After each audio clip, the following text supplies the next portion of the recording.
fiquei extremamente feliz e honrado por ter sido convidado para uma data tão significativa, tão marcante, e louvo a Deus por esta história tão bonita que Deus construiu na nossa família. Muito feliz também em estar aqui com pastores tão queridos da nossa família, reverendo Márcio, reverendo Stênio, reverendo Fulton, pastor da igreja, reverendo Wilson. Nós vamos abrir a palavra de Deus em João capítulo 2. João capítulo 2.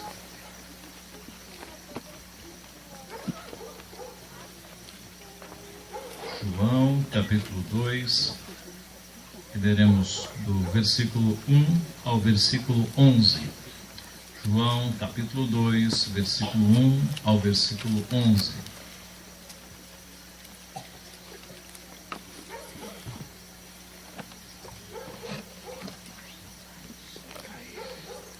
Evangelho segundo João, capítulo 2, verso 1 ao verso 11. 3 dias depois houve um casamento em Caná da Galileia, achando-se ali a mãe de Jesus. Jesus também foi convidado com seus discípulos para o casamento. Tendo acabado o vinho, a mãe de Jesus lhe disse: eles não têm mais vinho. Mas Jesus lhe disse: mulher, que tenho eu contigo? Ainda não é chegada a minha hora. Então ela falou aos serventes: fazei tudo o que ele vos disser. Estavam ali 6 talhas de pedra que os judeus usavam para as purificações, e cada uma levava 2 ou 3 metretas. Jesus lhes disse: enchei de água as talhas, e eles as encheram totalmente. Então lhes determinou: tirai agora e levai ao mestre-sala. Eles o fizeram. Tendo o mestre-sala provado a água transformada em vinho, não sabendo de onde viera, se bem que o sabiam os serventes que haviam tirado a água, chamou o noivo e lhe disse: todos costumam pôr primeiro o bom vinho, e quando já beberam fartamente, servem o inferior. Tu, porém, guardaste o bom vinho até agora. Com este, deu Jesus princípio aos seus sinais em Caná da Galileia, manifestou a sua glória, e seus discípulos creram nele. Vamos orar mais uma vez.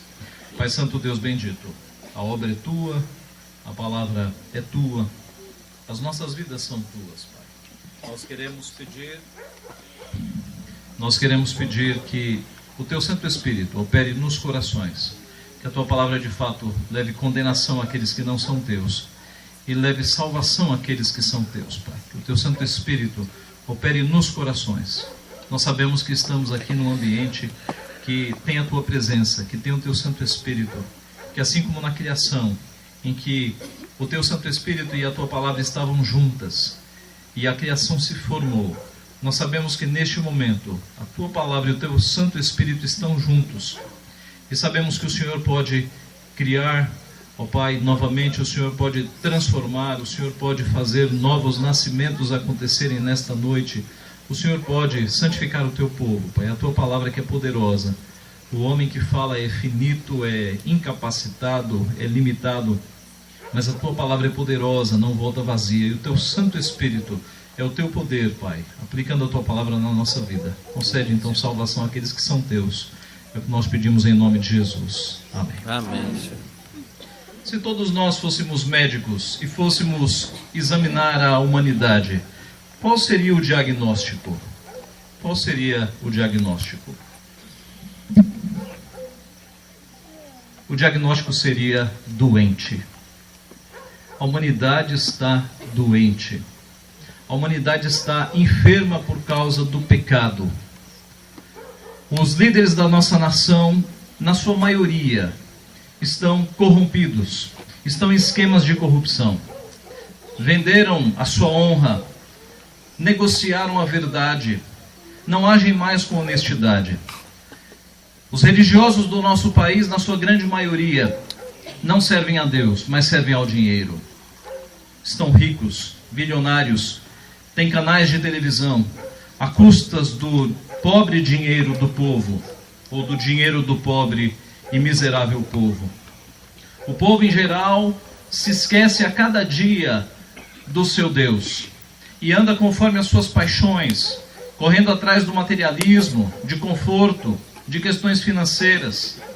A violência é cada vez maior, o adultério é cada vez maior, o aborto é crescente no nosso país, a inveja, o ódio, a maledicência, a cobiça. Quando nós olhamos para a nossa sociedade, nós vemos uma sociedade doente, enferma pelo pecado. Um mundo que padece desta enfermidade por conta do pecado. Mas não falemos da humanidade como se estivéssemos falando de algo que está fora de nós. Falemos de nós. A humanidade é formada por cada um de nós. Quais são os pecados que você tem marcados na sua vida? Quais são os pecados que você vai levar quando morrer e comparecer diante do tribunal de Deus? Talvez você, como a maioria da sociedade, ache que não tem pecados, que morrendo automaticamente encontrará um Deus bondoso que dirá: eu conheço você, você é filho de crente, você tem passagem garantida. Ou você uma vez foi na igreja, uma vez leu a Bíblia. Nós temos uma imagem totalmente errada de Deus. Por não conhecermos a Bíblia, achamos que Deus é um Papai Noel, que na hora do juízo final abrirá as portas e receberá a todos. Não será assim. O Deus da Bíblia é o Deus Santíssimo. É um Deus que, como nós lemos em Isaías 6, os anjos, que são seres perfeitos, escondem o rosto, escondem o corpo, escondem os pés. Tamanha a santidade deste Deus. É o Deus que diz que se ira todos os dias contra os nossos pecados. É o Deus que diz que a sua mão de ira está sobre os pecadores. É o Deus que diz que quem crê em Cristo está salvo. Quem não crê já está condenado. Esqueça essa figura de Deus bondoso que abrirá as portas do céu, porque Ele não vai abrir. O Deus que se ira todos os dias, Ele fará justiça. O seu tribunal santíssimo não tolerará pecados. E se você acha que não tem pecados na sua vida, basta fazer uma confrontação com os 10 mandamentos, por exemplo. Os 10 mandamentos dizem: não terás outros deuses diante de mim. Isso tem implicações muito sérias. Todas as vezes que você busca refúgio em algo que não é Deus, você declarou qual é o teu Deus.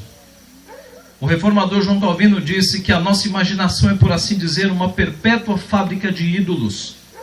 Todas as vezes, eu repito, que você busca satisfação e refúgio em algo que não é Deus, você declarou qual é o teu Deus. Todas as vezes que você passa um nervoso e acende um cigarro para buscar refúgio, para se acalmar, o cigarro é o teu Deus. Todas as vezes que você está nervoso e abre uma cerveja ou uma bebida alcoólica para ver se esquece dos seus problemas, para buscar um refúgio, a bebida é o teu Deus. Todas as vezes que você vai para prostituição, para pornografia, para sexualidade que não é abençoada por Deus, para buscar algum tipo de alívio, de alegria na sua alma, a prostituição é o teu Deus. E nesse sentido, nós estamos numa sociedade, meus irmãos, que busca refúgio em muitas coisas que não são Deus. É uma sociedade quebradora do segundo mandamento, é uma sociedade idólatra. Mas não falemos da sociedade, falemos da tua vida. Estes são pecados que você levará diante do Deus, do tribunal do Deus Santíssimo. O quarto mandamento diz que nós devemos nos lembrar do dia do descanso, do Shabá, o dia do descanso. Quantas vezes você quebrou este pecado na sua vida? Quantas vezes você deixou de guardar o dia do Senhor, deixou de buscar as coisas do Senhor no dia do descanso? Para ver séries, filmes, para fazer negócios, para fazer compras. Você vai levar esses pecados diante do tribunal de Deus. Não se engane. O sexto mandamento é o não matarás. E talvez a maioria diga: deste eu estou livre, eu nunca matei. Mas Jesus Cristo no Sermão do Monte diz: ouvistes que foi dito não matarás. Eu, porém, vos digo: todo aquele que se irar contra o seu irmão já é passível de tribunal. Todas as nossas iras, os nossos ódios já são quebra deste mandamento. E quantos ódios e quantas iras na sua vida você teve? Elas estão sendo guardadas para o grande tribunal. O sétimo mandamento diz: não adulterarás. Você levará os seus adultérios diante do tribunal de Deus, as suas prostituições. E Cristo também aprofundou esse mandamento. Quando os fariseus se defenderam, achando que eles nunca tinham chegado às vias de fato, Cristo disse que todo aquele que olhar para uma mulher com intenção impura, já adulterou com ela. no curso da sua vida, quantos adultérios você levará e para comparecer perante o santo tribunal de Deus? O 9º mandamento, por exemplo, diz: não dirás falso testemunho.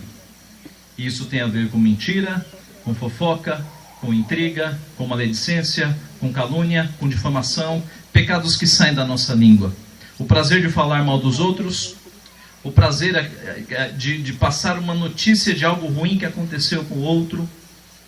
Todos os pecados que você já cometeu com a sua língua estarão diante do trono santíssimo de Deus.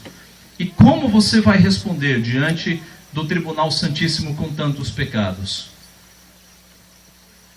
Se nós fizéssemos uma conta simples, se nós calculássemos por baixo 10 pecados por dia, nós calcularíamos 3.650 pecados no ano. Se você tem 10 anos, 33 mil pecados. Se você tem 20 anos, por volta de 70 mil pecados. Se você tem 30, 100 mil pecados. 90 mil pecados, 95 mil, 100 mil. 130 com 40, 160 com 50, 190 com 60.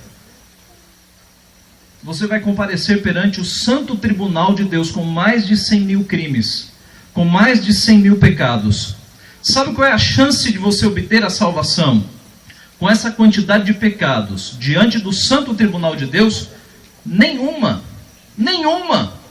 Porque qualquer juiz, pecador e terrestre, que diante de um criminoso com 100 mil crimes, deixasse esse criminoso ir embora, esse juiz seria corrupto. O santo juiz de toda a terra não deixará pecados impunes. Qualquer um que comparece diante da sua santa presença, com mais de 100 mil crimes, será condenado imediatamente. Qual é a esperança que você tem de entrar no céu com a quantidade de pecados que mancham a tua vida? Com a quantidade de pecados que você comete desde a infância? Eu lhe repito, nenhuma. O Santíssimo Deus de toda a terra não fará vistas grossas aos nossos pecados. Não há esperança para pecadores. Não há de fato salvação. A única chance de salvação para alguém, a única chance está em Cristo Jesus. Se você está carregando essas centenas, esses milhares de pecados no seu coração, saiba que fazendo coisas boas você não vai conseguir salvação.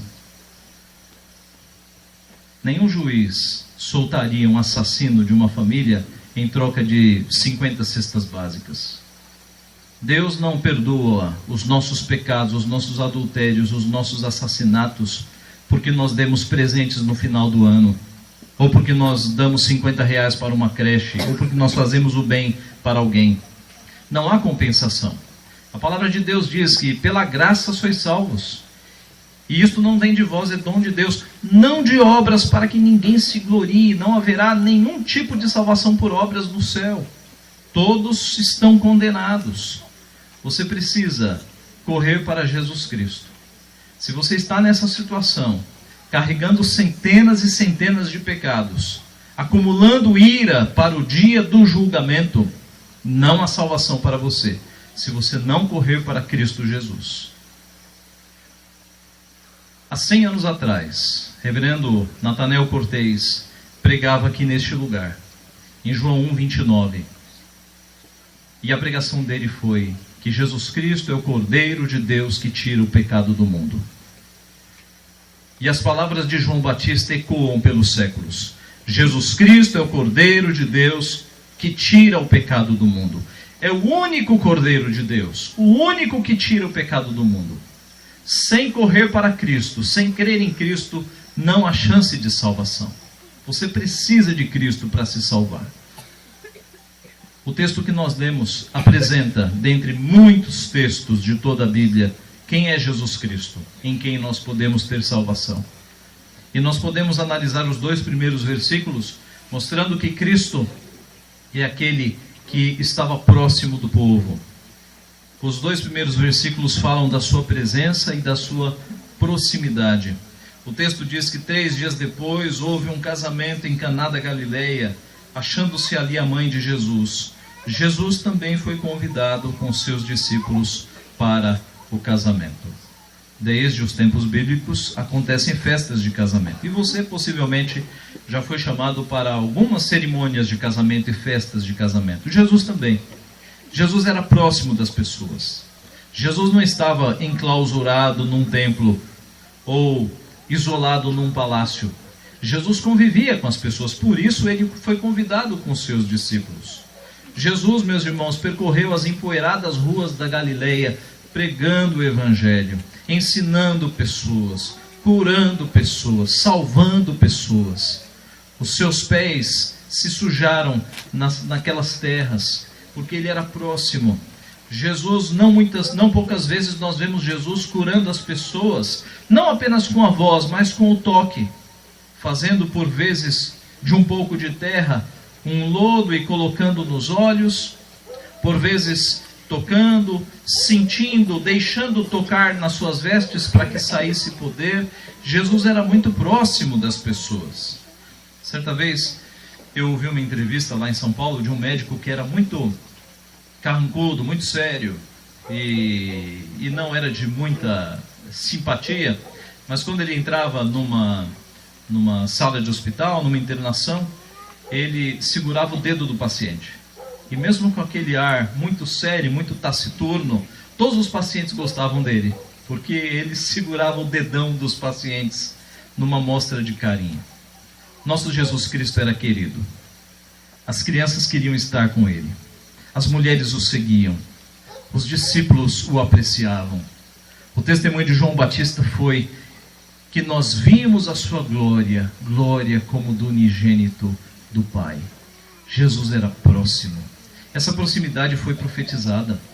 Isaías escreveu dizendo que viria aquele que seria o Deus conosco, o Emanuel. Portanto, o Senhor mesmo vos dará um sinal. Eis que a virgem conceberá e dará à luz um filho, e lhe chamará Emanuel. Jesus, era tão próximo das pessoas que os fariseus, que eram os religiosos da época, o recriminaram quando o acusaram de comer e beber com pecadores. Os fariseus eram cheios de pose, eles não se misturavam, mas Jesus se misturou. Jesus foi justamente nos marginalizados, naqueles que precisavam de salvação, porque ele disse, se defendendo, os sãos não precisam de salvação, e sim os doentes. E por isso ele estava ali com os pecadores. Jesus, ele falou com leprosos. Os leprosos, por conta da sua doença transmissível, eram afastados da sociedade, e Jesus ia a essas comunidades de leprosos e curou muitos. Jesus falava com estrangeiros, falou com a mulher samaritana, e ali rompeu 2 preconceitos. Primeiro, falar com uma samaritana, e falar com uma mulher em público. Jesus Cristo salvou prostitutas. Jesus Cristo salvou bandidos. Na cruz, ele salvou um deles. Antes da cruz, ele salvou alguns. Mateus era um cobrador de impostos. Zaqueu era um maioral dos cobradores de impostos. E os cobradores de impostos faziam o seu salário roubando do povo. Mas, agonizando em morte, ele salva um bandido que estava sendo penalizado também. Jesus Cristo andou com pobres, com publicanos, com ricos, aqueles para quem não havia esperança de salvação. Jesus Cristo estava lá. Jesus Cristo demonstrava amor. Certa vez ele olhou para Jerusalém, para as multidões, e diz o texto que ele compadeceu-se das multidões, porque estavam aflitas e exaustas, como ovelhas que não têm pastor. Este Jesus Cristo que você precisa desesperadamente, porque sem ele a multidão de pecados te acompanhará para o grande tribunal, era e continua sendo próximo. Você não precisa subir uma escadaria de joelhos para ter salvação, para ter a Cristo. Você não precisa de autoflagelação para ter a Cristo. Jesus Cristo é próximo. Ele garante na sua palavra que quem crê nele tem a vida eterna. Mas o texto nos mostra uma segunda característica de Cristo. Ele tinha muita autoridade. Do verso 3, na sequência, nós lemos assim: tendo acabado o vinho, a mãe de Jesus lhe disse: eles não têm mais vinho. Mas Jesus lhe disse: mulher, que tenho eu contigo? Ainda não é chegada a minha hora. Então ela falou aos serventes: fazei tudo o que ele vos disser. Nos nossos dias, festas de casamento duram uma noite. Na época bíblica, duravam uma semana. Na época bíblica não havia refrigerante, não havia suco, como nós temos facilidade hoje. Então a bebida dos tempos bíblicos era o vinho. E eis que num determinado momento da festa, nós entendemos do meio para o fim, acabou o vinho. E era, eu repito, uma semana de duração aquela festa. E nós vemos que Maria está aqui possivelmente como uma amiga da família, porque ela tem informações privilegiadas, ela tem informações da cozinha. Ela soube, antes de muitos, que o vinho havia acabado. Assim como quando nós vamos a uma festa de casamento e somos próximos dos noivos, nós entramos na cozinha e ajudamos a servir. Maria estava ali na cozinha, depois ela fala aos serventes. Era possivelmente uma amiga da família que estava ali envolvida na cerimônia. E ela dá essa informação e Jesus dá uma resposta que a princípio nos parece uma resposta mal educada. Quando ela diz a Jesus: eles não têm mais vinho, Jesus diz: mulher, que tenho eu contigo? Ainda não é chegada a minha hora. Parece uma resposta mal educada. Jesus era filho de Maria. Como assim ele responde: mulher, que tenho eu contigo? Meus irmãos, observando melhor o texto, nós vamos perceber que não foi uma resposta mal educada. Primeiro, porque Jesus não pecou durante toda a sua vida. E se fosse mal educado, ele teria quebrado o 5º mandamento. Jesus honrou o seu pai e a sua mãe durante todos os seus dias.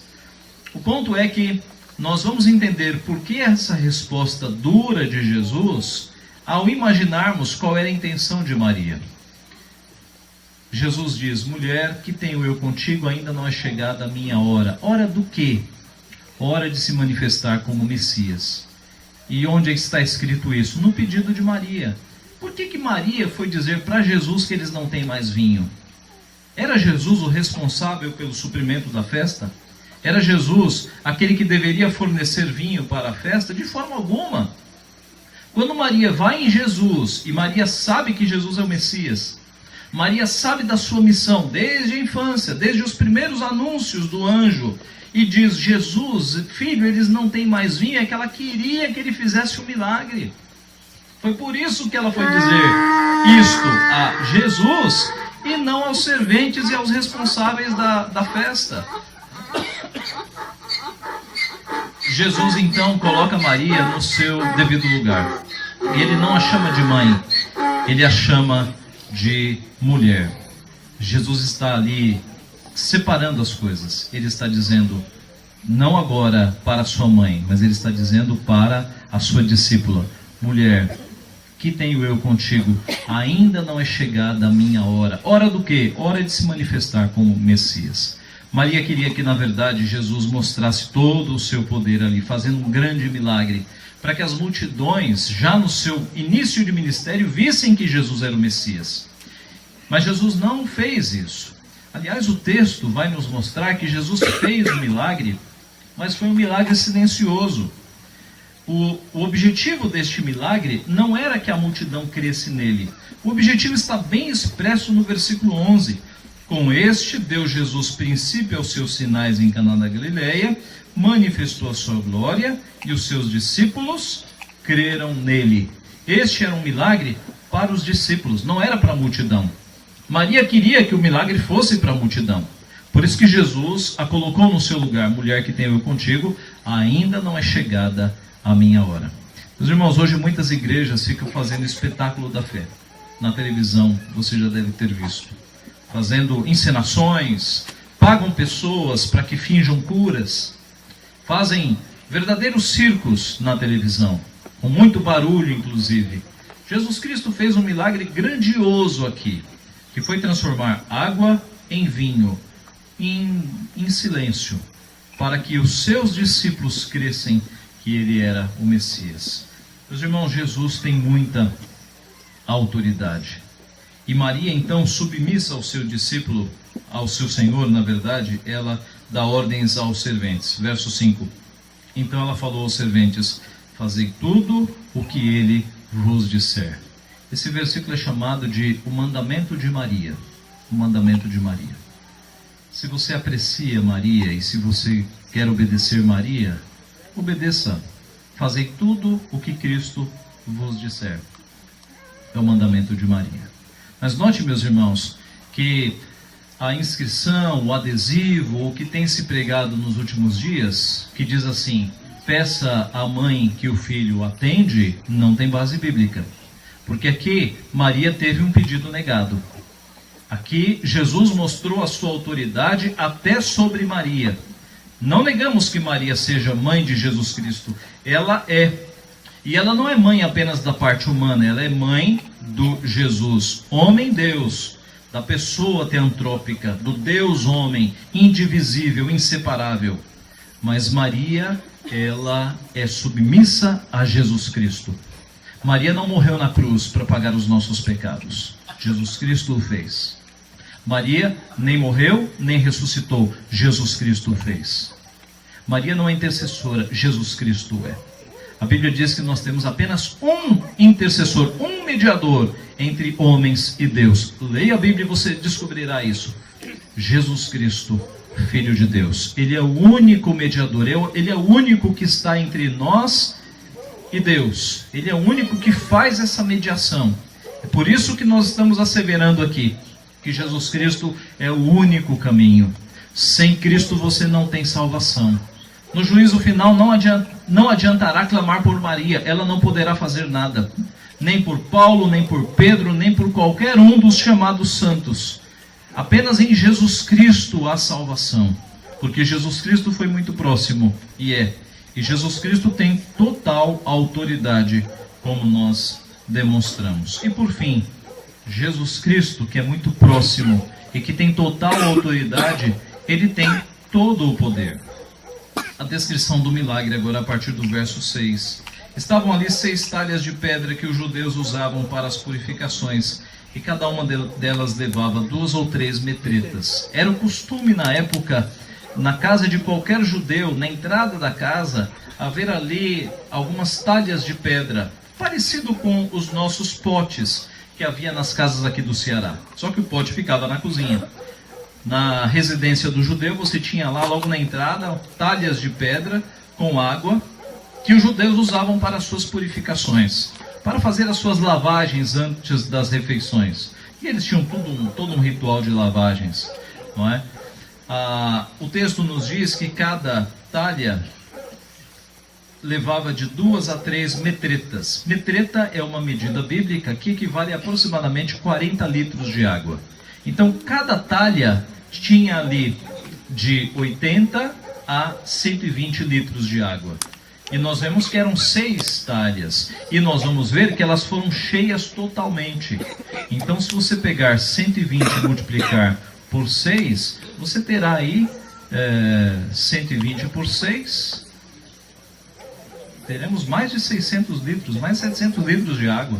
Essa foi a quantidade de água em que daqui a pouco vai acontecer o milagre.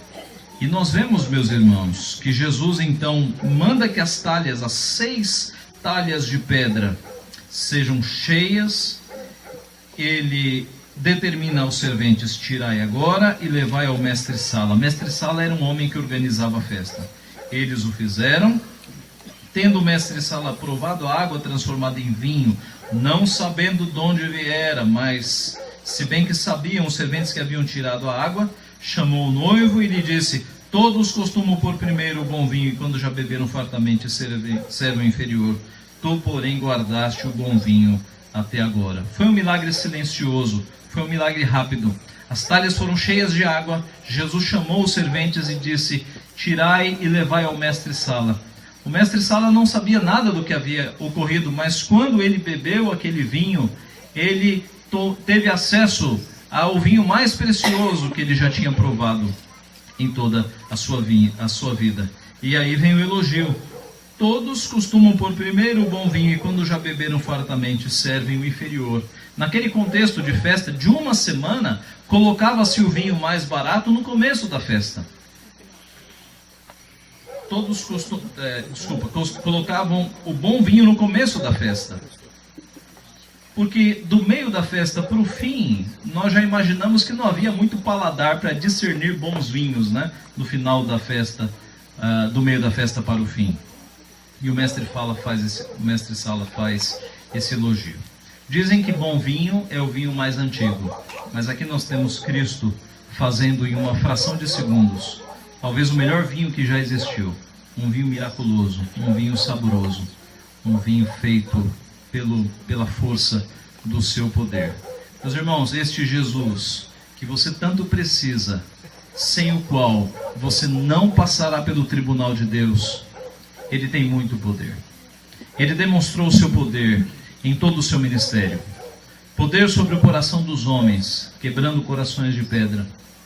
Poder sobre a criação, poder sobre os peixes do mar, sobre as aves do céu, poder sobre os elementos da natureza, transformando água em vinho, curando cegos de nascença, curando coxos que nunca haviam aprendido a andar porque eram coxos de fato. Hoje, se você passar por um acidente de carro e o acidente afetar muito as suas pernas, possivelmente você terá que fazer uma fisioterapia para readquirir os movimentos, não é assim? Eis que Jesus curava coxos de nascença e eles saíam pulando e saíam andando. Jesus fazia a obra perfeitamente, pelo seu grande poder. Jesus Cristo, de fato, é aquele que tem todo o poder sobre os céus e sobre a terra. Concluindo, nós vimos no início que a verdade bíblica é que há um Deus que se ira todos os dias contra os nossos pecados. É um Deus que constituirá um tribunal santíssimo. E vimos também que a humanidade está doente. E se você não está nos caminhos de Cristo, você está doente junto. E você está na sua vida acumulando ira para o dia do grande julgamento. Natanael Cortez, há 100 anos atrás, trouxe uma mensagem de salvação ao povo que estava aqui. A mensagem de salvação continua presente.